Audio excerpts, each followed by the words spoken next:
मुंडावर गांव में 7 प्राचीन कुंड है, लेकिन प्रशासनिक देखरेख के अभाव में इस समय वीरान हो चुके हैं। यदि भारतीय पुरातात्विक विभाग इन कुंडों की देखभाल करे तो पर्यटन को बढ़ावा मिल सकता है।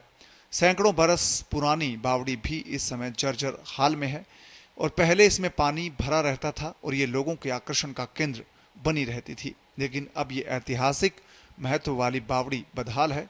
इसी तरह यहाँ का सागर तालाब भी पूरी तरह से सूख चुका है और इसमें पानी की आवक भी अवरुद्ध हो गई है। लोग यहाँ पर कचरा डालने लगे हैं। यदि इसकी सही तरीके से सार संभाल की जाए तो इसमें पानी की आवक हो सकती है और जल का स्तर ऊपर आ सकता है। मुंडावर जिले में, अलवर जिले में सबसे पहली तहसील है, लेकिन दुर्भाग्य है इस तहसील का कि यहाँ आज तक स्थायी बस स्टैंड उपलब्ध नहीं है। विभिन्न पार्टियों से यहाँ की जनता ने विभिन्न सांसद और विभिन्न विधायक चुन करके भेजे, लेकिन किसी भी जनप्रतिनिधि ने इस क्षेत्र के बस स्टैंड के लिए कोई व्यवस्था आज तक नहीं की। बच्चे हों, चाहे सरकारी कर्मचारी हों, चाहे अन्य यात्री हों, सड़क पर खड़े होकर बस की प्रतीक्षा करते रहते हैं और बस रोड पर ही खड़े होकर चढ़ते हैं, उतरते हैं। दुर्घटना का अंदेशा बना हुआ है। दूसरा, मुंडावर कस्बा जो है 7 कुंडों का क्षेत्र है। यहाँ पर्यटन की दृष्टि से भी ये क्षेत्र उजागर हो सकता है। 7 कुंड तो तपोवन स्थली कहलाती है। बड़े बड़े ऋषियों ने यहाँ उन कुंडों पर बैठकर तपस्या की है। कई कुंड तो भयानक पानी की आपूर्ति के कारण भी यहाँ उनमें पानी भरा रहता है, लेकिन अब कई वर्षों से बरसात के अभाव में वो कुंड भी सूख चुके हैं। यदि पुरातत्व विभाग उन कुंडों का जीर्णोद्धार करे तो ये स्थान जो है देखने लायक बन सकता है। यहाँ प्राकृतिक छटा देखते ही बनती है। पर्वतों का क्षेत्र है। यहाँ प्राचीन एक बावड़ी है जिसका भी जीर्णोद्धार करने की आवश्यकता है। वो भी एक पर्यटन क्षेत्र बन सकता है। एक बहुत बड़ा सागर है जहाँ जल संग्रह हो तो आसपास के गांवों में भी जल स्तर ऊंचा उठ सकता है, लेकिन उस पर भी किसी ने आज तक जनप्रतिनिधि ध्यान नहीं दिया और वो सागर भी सूखा पड़ा है, बावड़ी भी सूखी पड़ी है, खंडहर अवस्था में है। ये विकास के कार्य हैं, इन पर जनप्रतिनिधियों को ध्यान देना चाहिए। रोजगार की दृष्टि से भी क्षेत्र बहुत काफी पिछड़ा हुआ है। मुंडावर प्राचीन गांव है। लगभग 7,000 की आबादी वाले इस गांव के एनसीआर में होने के बावजूद भी यहाँ के लोगों को एनसीआर से संबंधित किसी प्रकार के लाभ नहीं मिल रहे। यहाँ पर दिल्ली और जयपुर जाने के लिए सीधे कोई वाहन भी उपलब्ध नहीं है। एनसीआर का लाभ मात्र एक दिखावा है, एक कागजी कार्रवाई है।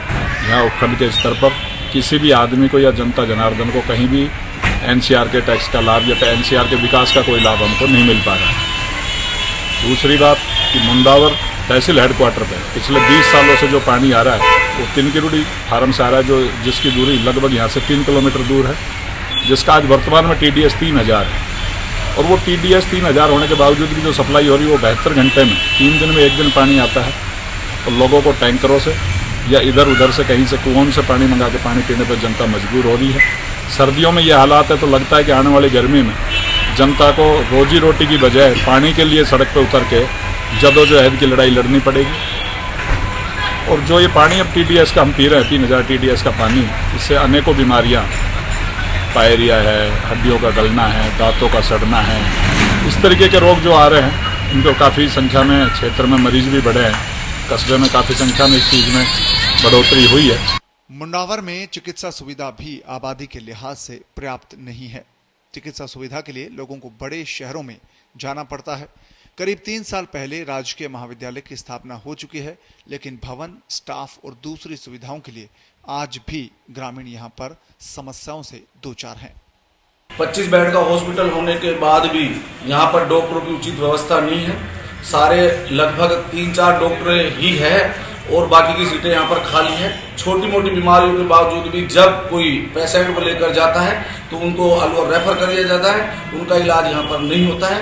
अतः हम भी ये ग्रामवासी, सभी ग्रामवासी ये निवेदन करते हैं, सरकार इस चिकित्सा की समस्या को, मुंडावर की जो चिकित्सा की समस्या उसको सुचारू रूप से चलाने के लिए इस पर कोई उचित कदम उठाए ताकि यहाँ पर चिकित्सा की उचित कार्रवाई हो सके। ऐसे ही मुंडावर में शिक्षा की कॉलेज खुलने के बावजूद भी कॉलेज का यहाँ भवन नहीं है। प्राइवेट स्कूल में अभी कॉलेज चल रहा है, लेकिन भूमि तो आवंटित हो चुकी है, लेकिन भवन निर्माण की कार्रवाई अभी शुरू नहीं हुई है। ऐसे सीनियर स्कूल की भी हालत थोड़ी खराब है, क्योंकि वहाँ पर 3-4 लेक्चरर के पद अभी तक खाली हैं। बच्चों को उचित शिक्षा ढंग से पढ़ाई हो नहीं पा रही है। मुंडावर कस्बा पेयजल की समस्या से जूझ रहा है। पानी की किल्लत से हर कोई परेशान है। गांव में पानी की आपूर्ति टैंकर से की जाती है और यहाँ का पानी फ्लोराइड युक्त है, जिससे लोगों को परेशानी होती है। पानी का स्तर बहुत ही नीचे जा चुका है। जो पानी पीने के लिए हमारे लिए आ रहा है, वाटर सप्लाई से जो हो रहा है, उसमें फ्लोराइड की मात्रा बहुत अधिक है, जिससे आए दिन बीमारियां बढ़ रही है। लोगों में उम्र दराज नहीं होने के बावजूद भी बुढ़ापा जल्दी से जल्दी आ रहा है, जैसे गोडे की समस्या वगैरह है, ये बढ़ रही है। आज हमारे मुंडावर में बहुत पुरानी सन 1932 इसमें तहसील हेडक्वार्टर बना था। जब से भी आज तक कभी भी यातायात की सुविधाएं जो है पूरी नहीं हो पाई। राजधानी क्षेत्र से आज भी हमारा गांव जुड़ाव से वंचित है। इसी प्रकार से हॉस्पिटल के अंदर 6 डॉक्टरों के पद से होते हुए भी एक ही डॉक्टर से काम चलाया जा रहा है। मुंडावर में अब उपखंड कार्यालय, तहसील कार्यालय, पंचायत समिति कार्यालय, सामुदायिक स्वास्थ्य केंद्र, BCMHO कार्यालय, CBEO कार्यालय, CDPO कार्यालय, ब्लॉक IT विभाग, ब्लॉक सांख्यिकी विभाग, कृषि विभाग, PHED कार्यालय, PWD कार्यालय, ADJ कोर्ट, मुंसिफ कोर्ट, राजकीय छात्रावास, पुलिस थाना संचालित है। राजकीय महाविद्यालय के अलावा 2 निजी महिला महाविद्यालय और एक कोएड निजी महाविद्यालय यहाँ पर है। इससे शिक्षा को लेकर खासी जागरूकता है। मुंडावर से लोकेश रोघा के साथ अलवर से प्रदीप की रिपोर्ट, पत्रिका टीवी, राजस्थान।